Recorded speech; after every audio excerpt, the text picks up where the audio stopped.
Hello and welcome to the Skipper's View podcast. I'm Brett. That's Hagen. We're back at you with episode 213. Welcome to the show.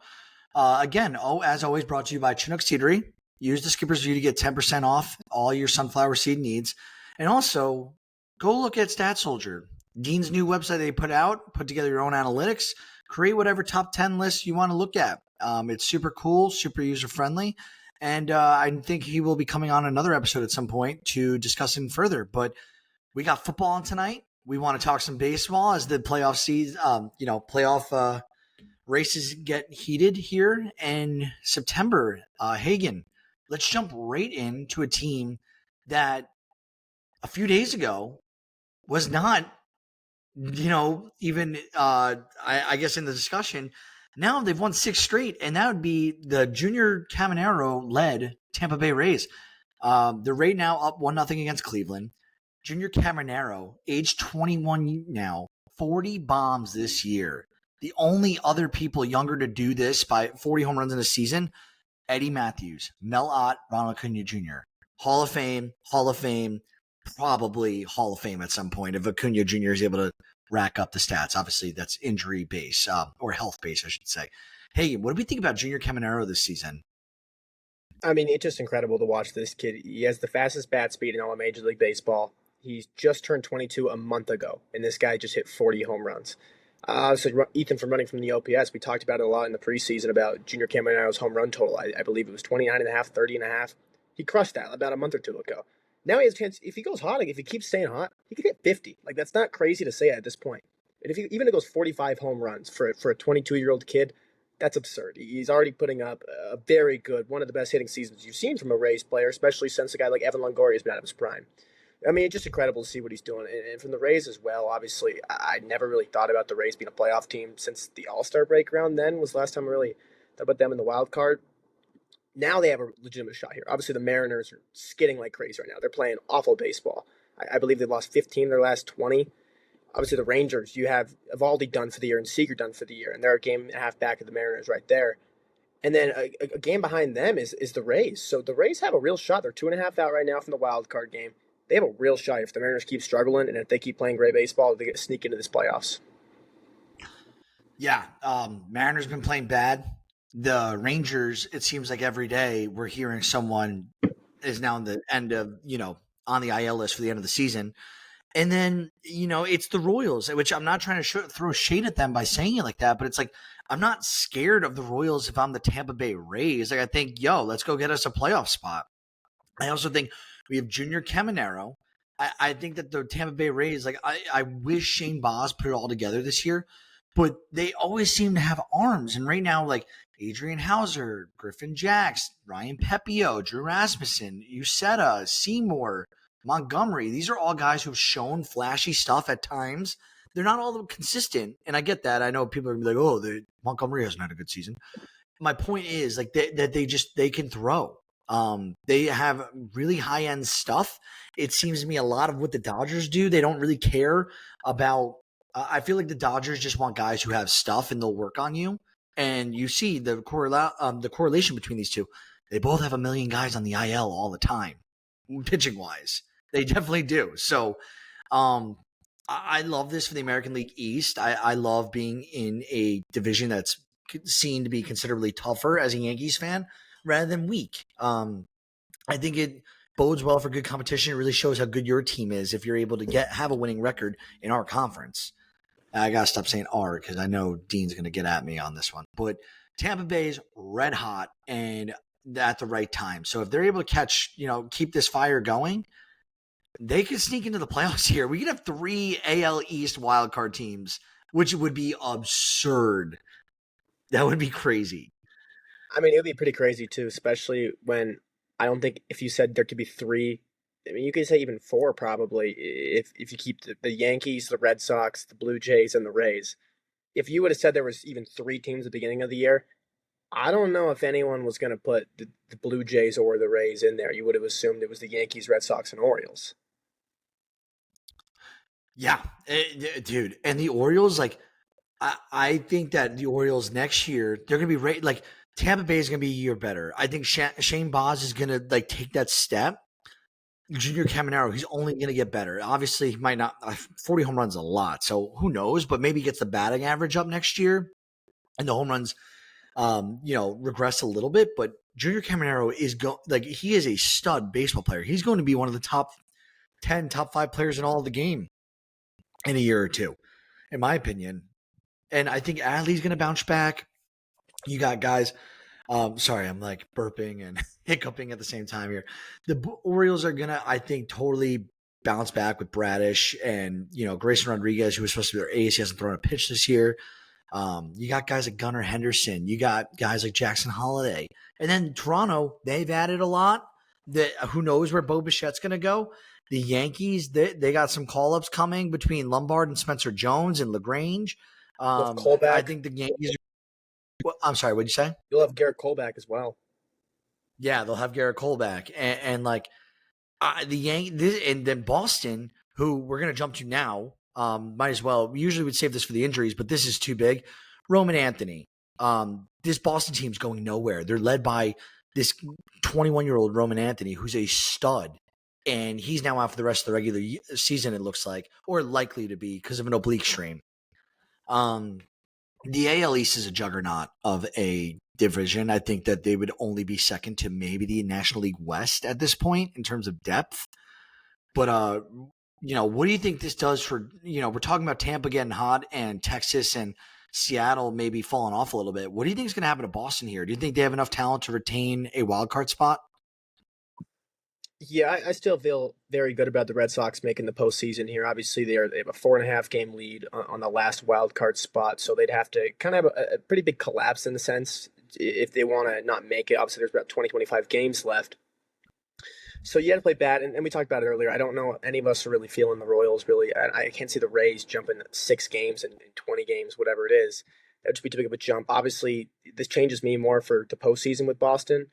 Obviously, he's a 21-year-old kid. You can't rely on this kid to lead your team too much in that sense. But this does suck for Boston. But granted, the pitching's been a lot better. We talked about it with Dean last episode about that 3-headed monster they have. Granted, Crochet just had his worst outing in a very long time. But I think we all believe that's not Garrett Crochet, and he's still one of the best pitchers, top 3 or 4 pitchers in all of Major League Baseball. So I still feel very good about Boston regular season. I have no worries about them missing the postseason by any means. It's more just in the postseason. How's that lineup going to look when you get rid of Roman Anthony, who's a 138 WRC plus guy? Yeah, Luis Castillo needs to really step up for Seattle right now. I think he's like the veteran arm there, and he's like the least dependable right now. Like I'd much rather throw Wu out there. I'd much rather throw Logan Gilbert or I'm just all the options they have. George Kirby. Actually, is Kirby injured right now? I don't even know. Kirby just had an awful start the other day. What's up? Kirby just had an awful start. I believe it was like 2 innings, 8 earned runs the other day. Yikes. But I'd still rather have him right now than Luis Castillo, I feel. Luis Castillo's 8-8 on the year, throwing to almost a 4 ERA.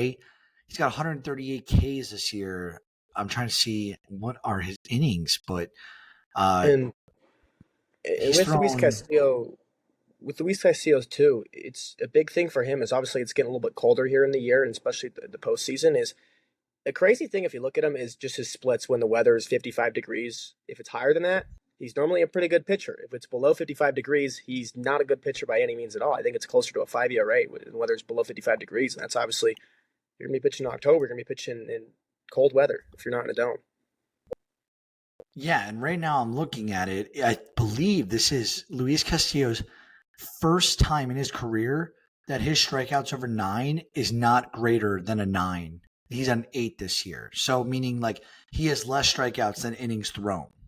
First time in his career. And which I get it. He's 32 years old. We all start to slow down a little bit, but like Seattle's kind of got a good thing going with the pitching. I figured with the pitching coach and staff, they get him right and figure it out. But this could be, the beginning of the end. I'm not obviously I'm not saying he's going to retire anytime soon, but like this is just what happens to pitchers and baseball players in general when they get to their early 30s, they start to slow down. So would love to see him bounce back because I do like Luis Castillo a lot. Let's let you lead this one. Let's talk about the New York Mets. So Juan Soto, massive game the other day versus Detroit.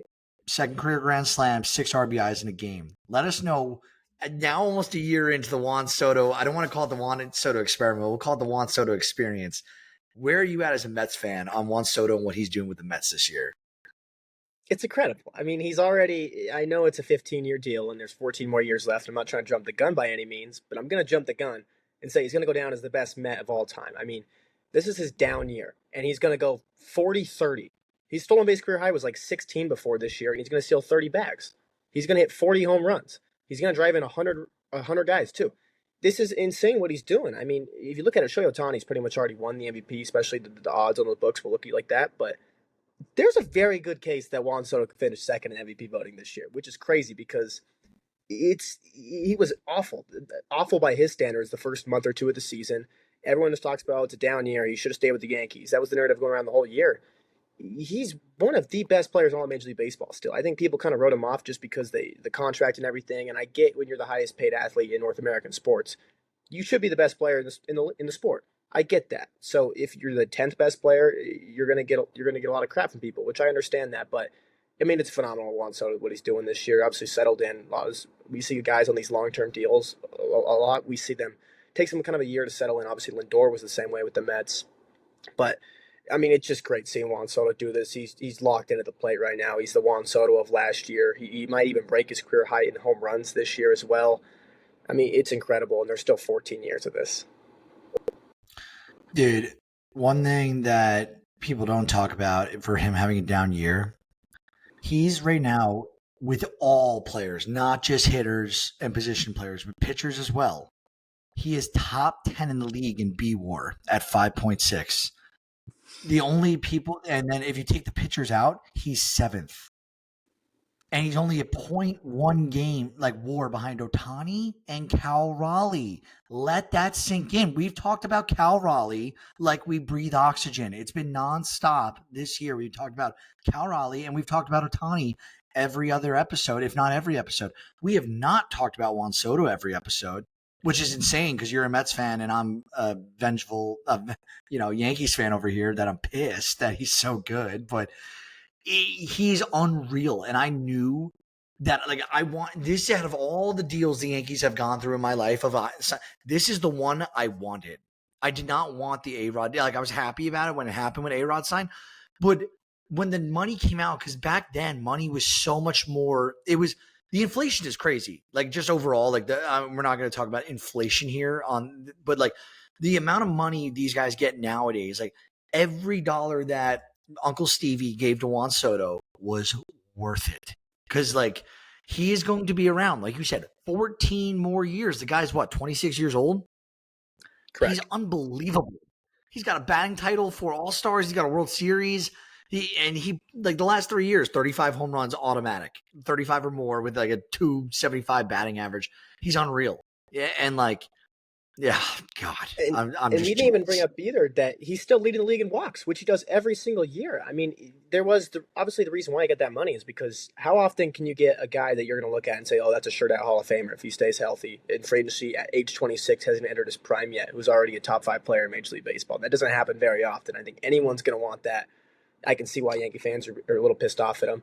If I was a Yankees fan, I'd be a little vengeful to Juan Soto as well. But I mean, just incredible what he's doing. It's going to go down. It didn't really seem like it just because of how bad it started, but statistically, it could go down as one of the best seasons of all time in New York Mets history. And for the home run that he hit the other day, the grand slam, that was his first home run he hit all year that had more than one runner on base.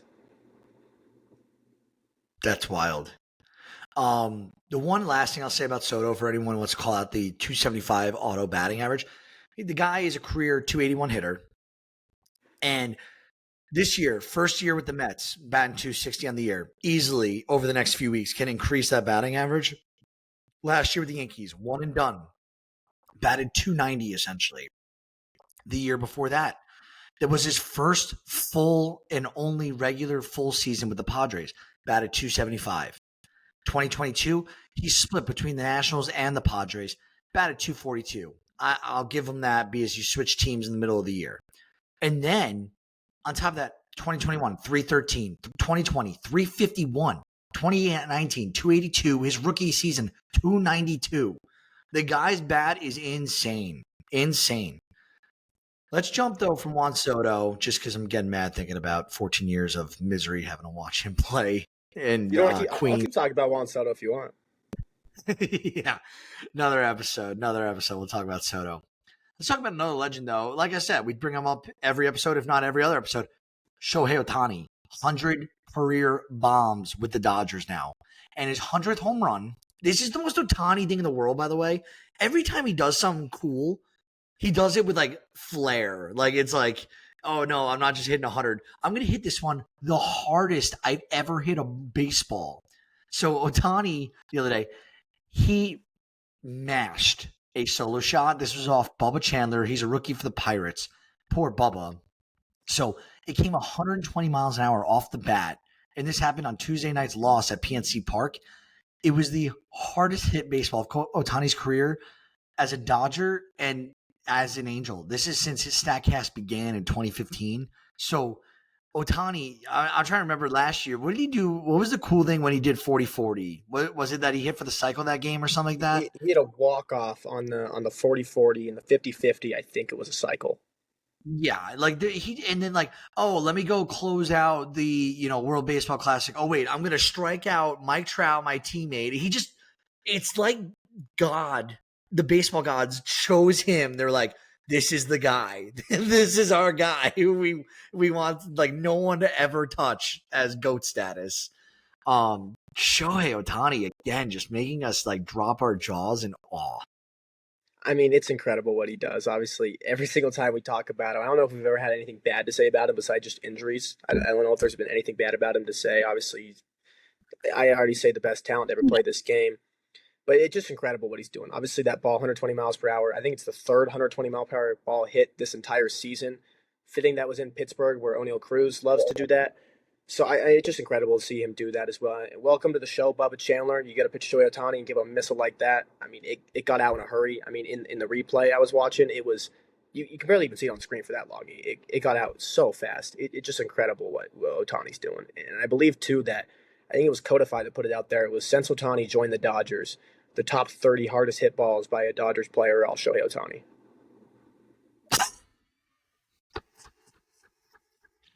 That's unreal. I will say this, Ohtani, I feel like is just he's a unicorn. There's no other words to describe it. I feel like there's so many words to describe Ohtani, but at the same time, there's not. It's a unicorn. It is a fucking unicorn, dude. Ohtani. It's always great to talk about too. It never gets old talking about what Ohtani's doing in this game. Oh, what I was gonna say, yeah, outside we got gambling, we got real estate, we could talk a lot of like Ohtani always also avoids these things in his life where it's like I don't think he was involved in the gambling scandal, but it's like funny to make fun of that we all think he's a degenerate gambler. And then like, the same thing with the real estate deal. That's so like I don't know what happened, like if whether a real estate agent or his actual agent like advised him not to like get involved in a certain like plans in Hawaii with that real estate front, and more will come out on that in the next few months. We're not going to talk about that today, but like Ohtani has had like things in the outside of injuries. There's been nothing though really that like Ohtani's been like, and people want him to be guilty. It's like Tom Brady. It's like everyone looks for the faults in his life. It's like why not just celebrate the guy for being the GOAT? Well, let's move on. Let's talk about a reliever, closer, same division as Ohtani, making some waves this week. Mason Miller of San Diego. So for those who don't know Mason Miller, shame on you. But the guy throws 105 miles an hour, and he was moved from the Athletics to the Padres at the deadline. He just threw an immaculate inning. Did you get to watch this at all, or do you want me to run through this? I just saw the highlight after. It was incredible. Obviously, you have it up here too, but he's known for his fastball. Yeah, and he throws 9 straight sliders. Yeah, and so like I went back and watched this because I saw in the write up that it was 9 straight sliders. I was like, exactly what you just said. He's known for the fastball, so I was like, let me go look at this. He first strikeout, not one pitch landed in the strike zone. They all ended up outside of the strike zone. The first one I'll give to the batter. Bad call by the ump. It was like 4 or 5 inches north of the strike zone on the plate. It was high. Then the batter, obviously all tied up, swings at the next two, strikeout. Second guy up comes up plate. I think it was oh my gosh, it was from the Orioles. What's his name? First baseman. Hearn? Doesn't matter. No, not No, he's on the O'Hearn. Padres. Sorry. It doesn't matter. Swung first pitch, check swing second pitch, gets called for it. Swung on third pitch. Again, not one pitch landed the strike zone. So Mason Miller just got 2 strikeouts off 6 pitches. Not one pitch was in the zone. And 5 of the 6 were swung on. Finally, the third strikeout goes swing, check swing, swung, and first 2 not in the strike zone. The last pitch was dead center and got the guy out. So like everything was off the plate except for the last pitch he got him on. I thought it was like kind of funny. Like that is crazy how that happens. No fastballs, everything's outside the zone, yet the guy gets the immaculate inning. I mean, this is probably my favorite immaculate inning that I've ever seen happen. I'm going to put it up there as one of the best ever. I don't know how I'm going to relay that on how rank them and which one's the best or not, but the fact that he threw all 9 sliders when he can throw 104 miles an hour, he threw 1 pitch in the zone, and it was the very last one. Even more, didn't even make contact at any. No one even hit a foul ball off of him. Yeah. It was Ryan Mountcastle, by the way, who I was thinking of, who was like, I'm like, he's a solid hitter and like just couldn't touch him. It was unbelievable. Let's jump to the West for a little bit. Let's talk about the Giants. So Giants, last time I checked, they've won 11 of their last 10 games. And the Giants are right now in a fight for the wild card. So if we look at it now, the Giants are currently in 4th place, right behind the Mets. They're 4 games back on the Mets. They're the Cubs, the Padres, the Mets own the wild card right now. The Giants are lingering, and they obviously they beat up on the Rockies and the Orioles, who are bad teams. They also swept the Cubs recently, and they took 2 of 3 against Milwaukee. So, Hagen, what do you think the Giants are at this point? Like, obviously, Devers is looking a little bit better. Adames, you got guys. I do think the Giants have it in them, with especially Verlander looked awesome the other day. Do you think the Giants have it in them to make a comeback here, or do you think the Mets are going to hold on? I want to say this is too late to make this type of run. Obviously, this is exactly what you want to see, though, is the kind of what, hey, our backs are against the wall. We got to start something now. Let's do it now. Obviously, jump the Reds. I still stand with what I said last episode, though, that I believe that the National League wild card is set. I think it would take a Mets ultra collapse, which, I mean, the offense is clicking on all cylinders. The offense for the Mets is looking great right now. It's just the starting pitching has been, like, the pitching as a whole, honestly, has just been awful. So the Mets would still have, I mean, they're still 4 games out. I don't believe they play each other again the rest of the season. So we can't catch up games that way. So you'd need the Mets to go on a little skid here for a week or two. The Giants, but if you are keeping this up, and you could still gain ground every single day if you keep winning ball games, and the Mets are playing 500 ball like they have been recently. So, we'll see if the Giants can pull it out. They made the big move for Devers. They went out and signed Verlander. They went out and got Adames. They have made moves, which I compare the Giants right now to, like, not the historic wise, just like the last 5-10 years, maybe not even 10 years, because I don't remember the last Giants World Series, what year it was. Maybe it was outside of 10 years. 2014. But I compare them a lot to the Blue Jays. They go out there and they try and make moves. They're actually trying to make moves, and they just don't have all the pieces together ever at the same time, it seems like, to make a real run. As of late, I know the Giants have won 3 World Series, in the last 25 years, which is outstanding. But we'll see what happens with the Giants. One thing I do want to call out from the San Francisco-Colorado game, I don't know, did you see this whole thing with Devers and Kyle Freeland? Yeah, I did. Okay, so for those who are actually watching us or listening, what happened was Devers hits almost like a line, like a big pop out home run to right field. Devers stands in the box, virtually barely moving to first base after he hits it, just watching the ball. Kyle Freeland, the pitcher for the Rockies, did not take kindly to that. he starts chirping him. And in the middle of like him going to first, Kyle Freeland's like barking at him, like, dude, freaking run around the bases, get out of here. It became violent very quickly. Benches clear, punches were thrown.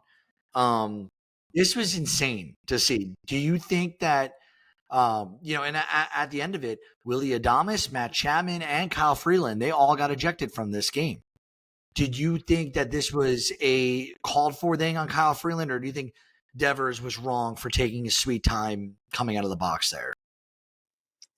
I can obviously see Kyle Freeland's why he's upset there. And valid. I think that's a valid point to get pissed off at, but I don't think you should be barking at the dude. I'm one of these guys. I don't know if just I'm a new age baseball guy where let the kids have fun. If you hit the shit out of a baseball that far, do what you want. That dude just hit a bomb off of you. You have nothing to say to that guy unless he is being way too much, which I don't think he was there. I think I've seen Devers do that plenty of times where he hits the ball and he sits there and he stares at it. He just hit the ball very, very far off of you.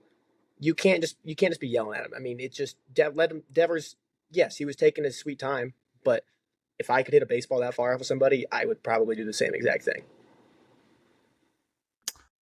Yeah, I feel like I would too. And I feel like Kyle Freeland's being a little bit of like soft about it, but at the same time, like it is disrespectful and you don't want it done to you. So I think I'm indifferent.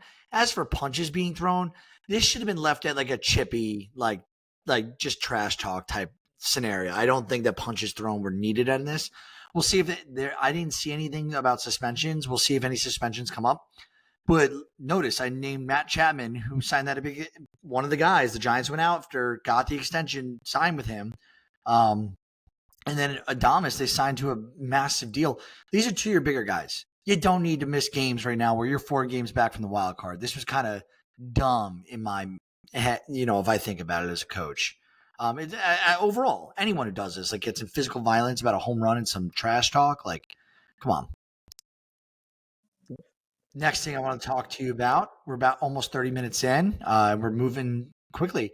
Let's talk about the Rookie of the Year. Let's start with the AL because due to the Roman Anthony injury and the fact that Nick Kurtz is just a man among boys right now for the rookies. In the AL, do you think anyone's challenging Nick Kurtz at, minus 2,000 for the AL Rookie of the Year this year? I mean, no, there's no shot. I believe that the implied odds of what he's at right now is like 99.8% chance to win it. And the second is Roman Anthony, who obviously we just talked about is out for the season now. So Nick Kurtz has had this wrapped up, it seemed like, for a month and a half now. Yeah, I tend to agree. Nick Kurtz has done unreal things. He's had a 4 home run game. He's done nothing but stop hit. He's done nothing but hit since he's been called up. Let's talk about the NL. So the NL is a little weird. Drake Baldwin had a fantastic beginning of the year, obviously cooled down a little bit. Yeah, Cade Horton, Caleb Durbin, Augustin Ramirez, Jacob Mizorowski, and Jacob Marcy, all like fighting for the NL. Who do you think ends up taking this home? And if you could tell me the correlation between 2 of these players, I'd love to hear if you pick up what I'm seeing out of the top 4 players here in terms of odds. I'm going to try to figure out that correlation here, but as for who I think is going to win it, I think it's a 2-horse race, and the books are obviously showing that as well, with Baldwin being minus 110 and Cade Horton being plus 160 here. So it's going to come down to both of them. I honestly lean Cade Horton here. I can see why Baldwin. I think he can go either way here. I give it to Cade Horton because he's stepped up right now for the Chicago Cubs. He's on an unreal run right now. He's doing for them. He's on a playoff team that still has a slight chance to win the division. I'm not saying they're going to, but he's on a playoff team. Drake Baldwin is still splitting time at catcher with Sean Murphy on an awful Atlanta Braves team. I think if it's tied, you got to give it to the guy who's contributing in meaningful games down the stretch, pitching big games, especially when the Cubs need this guy. I mean, we talked about it at the deadline episode that we were both ashamed that they didn't go out and get another starting pitcher. Their starting pitcher they got, he was hurt right away. So you need to have a guy like Cade Horton on this team. And if I had to put my vote in, I'm taking Cade Horton. Yeah, I think Cade Horton is going to slide in over Baldwin just because he's only playing half the games. The correlation, by the way, there are not one but two guys who were in the Yankee farm system last year and that were moved. Caleb Durbin was moved for Williams, and Augustin Ramirez moved for Jazz Chisholm. So tough, especially when the Yankees needed like internal defensive help, especially the way Volpe's season's gone. We could have slotted, I don't know. We could have made it work, done something different.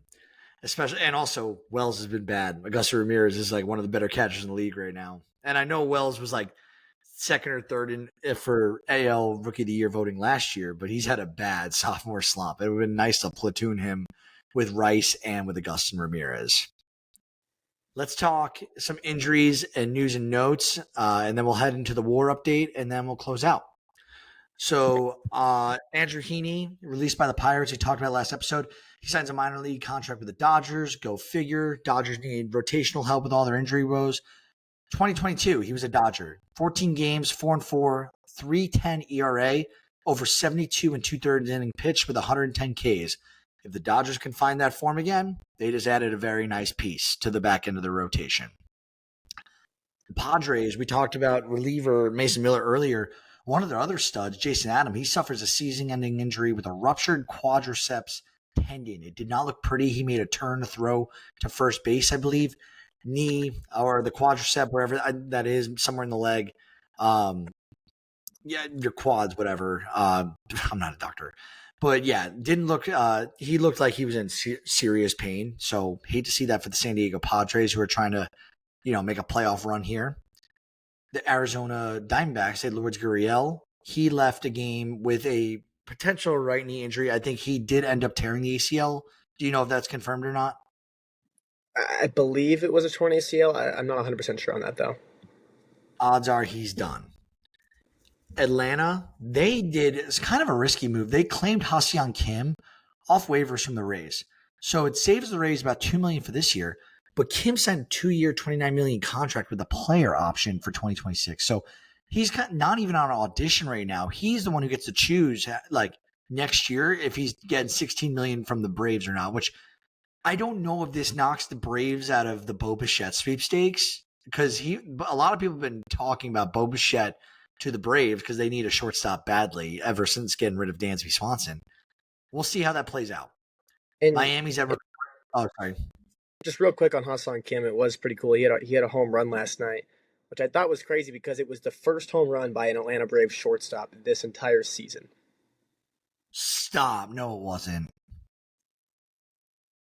I believe then there was 20, then there was like 24 teams had at least one home run already by their shortstop, and then the other 25 teams had at least 5 home runs from their shortstop. It was something like that. That's horrible. I didn't know it was that bad in Atlanta with the shortstop. Edward Cabrera from Miami went on the 15-day IL with a sprained right elbow. Milwaukee activated Joey Ortiz from the 10-day IL, so he missed minimal time with a strained left hamstring. Finally, Seattle, they had their catcher, Harry Ford. He was ranked as the number 6 prospect in the system, number 88 in baseball overall. He was called up to make his debut. So kudos to Harry Ford. Let's see how he plays out. Hagen, want to take us through the WAR draft a little bit? Yeah, so I was here first update here in a little bit since the All-Star break, but it's getting pretty tight here. Obviously, Lewis is leading us at 27.4, followed right by Sam Fosberg at 27, then Dean 26.6, me at 25.3, you at 25.2, Nick's picks 24.8, Toby 24, Will from Overdue Sports 23.8, OC Baseball 23.3, Grant 21.6, Ethan from Running from the OPS 20.8, Sam Horvath 19.9, James 19.7, Jeb 19.3, and Ben at the very bottom 16.4. The Braves fans not doing well. Braves fans not doing well at all, bottom 2. The crazy thing is, if you look from Mikey up, that's 9 out of the 14 of us who did this are within almost like 4 WAR of each other. So give or take some minus WAR, plus WAR, it can get really interesting here at the end, especially because like from Toby up is, it's a 3.4 WAR game and we're all right there. Like you, me, Dean, Sam, Lewis, we're all in it. So like, hopefully, no one sustains a major injury from one of their better players, because that's really what's going to determine if someone falls or drops at this point. I mean, it really is going to see who can stay healthy and who can avoid the negative war at this point. Yeah. Well, thank you for doing the update. If you guys are still listening, about 35 minutes in, that's a perfect timed episode for us. So we're going to go watch some football. We're going to get you out of here. Be sure to go check out some of the blogs on the website. We continue to post new stuff pretty much daily at this point. Go check out Stat Soldier, Dean's new website. Go look at merch if you haven't. If the big thing that helps us is giving us a 5-star rating if you believe we deserve it, and helping us out. Let us know if you have any questions. DM us if you ever have baseball, questions for fantasy or in general. Happy to talk. And that's pretty much it for now. So thanks again. Bye.